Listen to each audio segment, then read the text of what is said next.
사람이 되라라는 말씀의 제목으로 함께 은혜 나누고 기도하겠습니다. 한번 따라해 볼까요? 믿음의 사람이 되라. 네, 믿음의 사람이 되라. 오늘 오전에는 어떤 말씀 함께 나눴죠?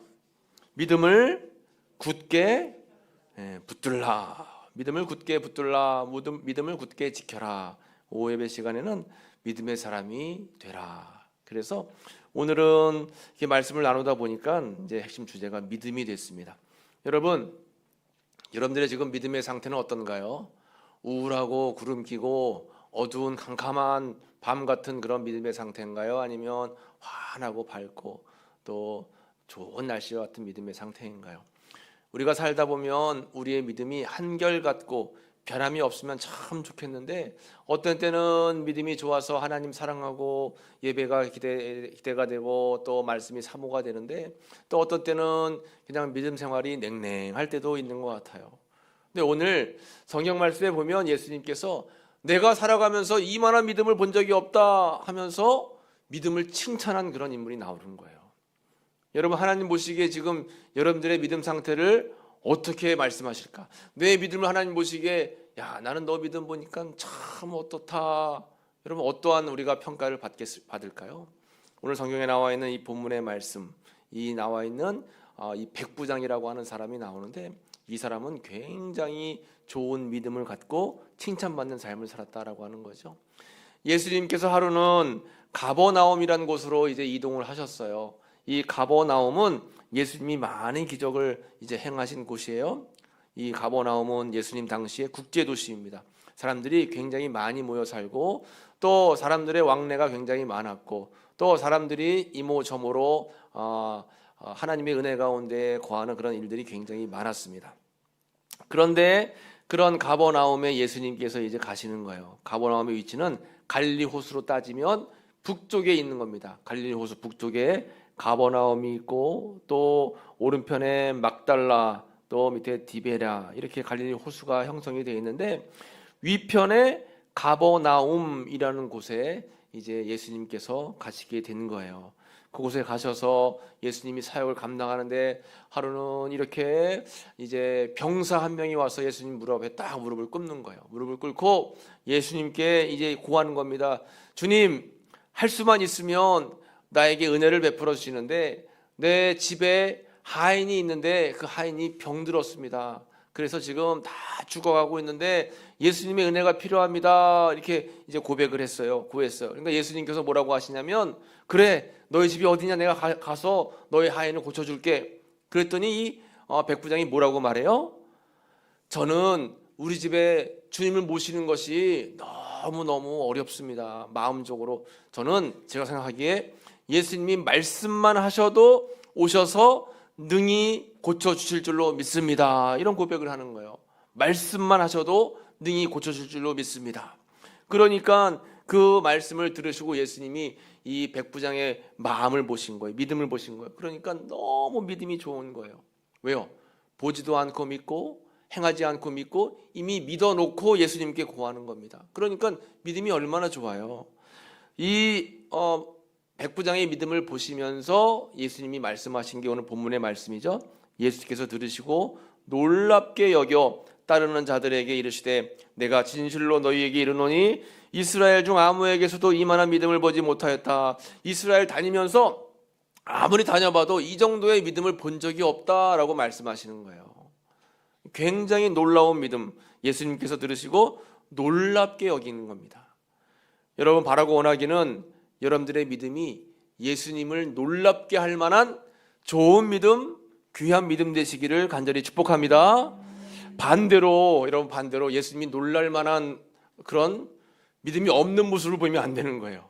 야, 어떻게 목사가, 어떻게 장로가, 어떻게 권사가 저렇게 할 수 있을까? 이런 하나님께서 책망하실 만한 그런 믿음을 가지면 안 되고, 정말 백부장처럼 믿음이 견고해서 어려운 상황 속에서도 주님이 나와 함께 하시면 내 모든 문제가 능히 해결될 수 있다라고 하는 그런 믿음을 가지고 있어야 됩니다. 믿음. 그 믿음은 어떠한 믿음이요? 히브리서 11장 6절 말씀 같이 읽어볼까요? 믿음이 없이는 하나님을 기쁘시게 하지 못하나니 하나님께 나아가는 자는 반드시 그가 계신 것과 또한 그가 자기를 찾는 자들에게 상 주시는 이심을 믿어야 할지니라. 아멘. 믿음이 없이는 하나님을 기쁘시게 못한대요. 하나님을 기쁘시게 하는 방법은 우리가 어떤 상황 속에서도 믿음을 잃지 않는 겁니다. 그리고 나에게 상 주실 분, 나에게 응답 주실 분, 내 삶을 인도하실 분, 나와 함께 동행하실 분, 그 하나님을 여러분 흔들림 없이 굳게 믿는 믿음이에요. 이 믿음이 우리 삶 속에서 가장 중요한 그러한 삶의 태도다라고 하는 것이죠. 그래서 여러분, 믿음의 사람은 어떠한 경우에도 주님을 바라보는 그러한 믿음이 흔들리면 안 되는데, 믿음의 사람은 보이는 대로 살지 않고 믿음으로 사는 거예요. 보이는 것에 흔들리는 것이 아니라, 보이는 현상에 따라서 우리의 마음이 변하는 것이 아니라 오직 믿음의 사람은 믿음으로 산다라고 하는 거죠. 여러분, 오전에 말씀 나눈 것처럼 변치 않는 믿음을 통해서 끝까지 믿음을 잘 간직하시고, 여러분 그 믿음을 통해서 이 땅을 살아가시기를 간절히 축복합니다.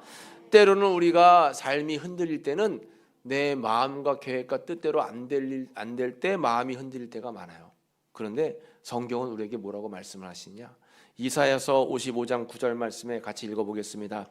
이는 하늘이 땅보다 높음같이 내 길은 너희의 길보다 높으며 내 생각은 너희의 생각보다 높음이니라. 아멘. 하나님 말씀이에요. 하나님께서 말씀하시기를 하늘이 땅보다 훨씬 높은 것 같이 나의 길은 너희의 길보다 훨씬 높고 나의 생각은 너희의 생각보다 높다.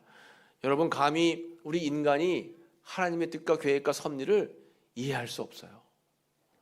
감히 우리는 판단할 수도 없습니다. 하나님의 높고 깊은 그 계획과 섭리는 우리가 도저히 알려고 해도 알 수가 없어요. 그러니까 우리에게 필요한 것은 뭐예요? 하나님 말씀에 순종하고 하나님의 뜻대로 우리는 살아가는 삶, 그런 삶이 우리에게는 필요하다라고 하는 것이죠. 그것을 우리는 믿음이라고 하는 것입니다. 한번 따라해 보겠습니다. 말씀이 이루어질 줄로 믿고 믿음으로 선포하십시오. 믿음으로 선포하는 거예요. 잘 될 줄로 믿습니다. 나는 주님이 함께 하시며 이길 줄로 믿습니다. 나의 병만은 하나님의 은혜 가운데 떠날 줄로 믿습니다. 하나님이 내 삶의 길을 인도하실 줄로 믿습니다. 믿음으로 선포하는 거예요. 그래서 우리는 항상 하나님이 나와 함께 하심을 기억하면서 긍정과 감사를 선포하는 거죠. 그러면 그 선포한 대로 이루어지는 거예요. 그런 우리의 삶에 이러한 믿음의 선포가 중요하다라고 하는 것입니다. 그래서 복음에는 여러분 하나님의 의가 나타나서 믿음으로 믿음에 이르게 하나니 기록된 바 오직 의인은 뭐로 말미암아 사는 거예요? 믿음으로 말미암아 사는 겁니다. 오직 의인은 믿음으로 말미암아 사는 거예요. 그러니까 우리는 여러분 상황 속에 여러 가지 삶 속에 어려움들이 많이 있지만 그래도 오직 믿음, 주님 바라보고 주님 의지하고, 때로는 길이 보이지 않고 때로는 길이 막혀 있고 때로는 삶의 돌파구가 보이지 않아도 그래도 하나님은 아시죠. 하나님을 의지하고 믿고 하나님께서 풀어주시기를 여러분 우리가 간구해야 됩니다. 땅에서 풀리면 하늘에서도 풀리고 땅에서 매면 하늘에서 매이는 거예요. 우리가 하나님과의 관계가 풀려서 주님을 의지하는 믿음이 깊어지면 하늘에서도 하나님께서 우리의 모든 문제들을 다 풀어주셔서 이 땅의 어려움들이 해결된다라고 하는 것이죠. 우리의 믿음은 그래서 여러분 큰 믿음을 요구할 것 같지만 작은 그다지 않을 만큼의 믿음만 있으면 됩니다. 그래서 엘리야가 저 먼 하늘에 작은 구름, 손바닥만한 구름이 있는 것을 보고도 미리 감사했어요. 하나님, 이 가뭄에 단비를 주실 것을 믿고 감사합니다. 여러분, 구름이 저렇게 조그만 거 있다고 해서 비가 온다라고 하는 가능성이 거의 없죠. 그러나 엘리야는 하나님이 함께 하시면 손바닥만한 구름이다 할지라도 큰 비가 올 줄로 믿습니다. 믿음의 선포를 하는 거예요. 그러니까 어떻게 해요? 억수로 많은 비가 쏟아져 내렸죠. 하나님의 은혜의 단비가 내리게 된 겁니다.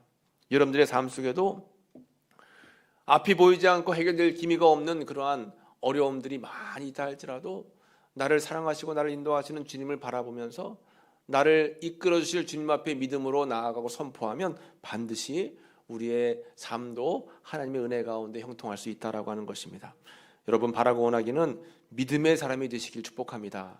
한번 따라해 볼까요? 나도 믿음의 사람이 될 수 있다. 아멘. 다시 한번 해보겠습니다. 손을 들고 나도 믿음의 사람이 될 수 있다. 아멘. 여러분 꼭 믿음의 사람이 되길 바랍니다. 믿음의 사람이 되면 돼요. 믿음의 사람이 되면 됩니다. 아벨, 이삭, 아브라함, 룻, 갈렙, 입다 이런 모든 사람들처럼 나도 믿음의 사람만 되면 어떤 일이든지 여러분 잘 감당할 수 있어요. 꼭 믿음의 사람이 되시길 간절히 축복합니다. 그것이 우리가 살 수 있는 방법이에요. 여러분 믿음의 사람이 될 수 있다라고 하는 그런 삶의 고백을 잊지 말고 하심으로 말미암아 오늘 성경에 나와 있는 백부장처럼 하나님을 기쁘시게 하고 또 예수님을 놀랍게 하고 또 주님께 인정받고 하나님 나라 천국에 다 올라갈 수 있는 믿음의 사람들 다 되시기를 간절히 축복합니다. 기도하겠습니다. 하나님 감사합니다. 믿음의 사람 되길 원합니다. 우리 사랑하는 우성교회 모든 교우들이 믿음으로 주님 앞에 서서 믿음으로 영광 올려드리는 귀한 믿음의 사람이